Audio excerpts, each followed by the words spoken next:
আসসালামু আলাইকুম। পাবলিকলি কথা বলার ভয় দূর করার জন্য একটা সিরিজ শুরু করেছিলাম, আজকে তার দ্বিতীয় দিন। আমরা কোনো কিছু শুরু করে শেষ করতে পারি না, আজকে সেই বিষয় নিয়ে কথা বলবো। আমরা নতুন কোনো কিছু শুরু করলে সেটা সম্পূর্ণ শেষ করতে পারি না, তার একটি কারণ হলো মাল্টিটাস্কিং। আমরা একসাথে একাধিক কাজ করি, যার কারণে আমাদের কোনো কাজই সম্পূর্ণভাবে করা হয় না এবং কোনো কাজেই এক্সপার্ট হওয়া হয়ে ওঠে না।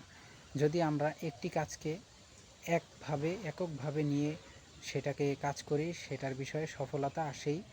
কিন্তু আমরা একসাথে অনেকগুলো কাজ করা শুরু করে দেই।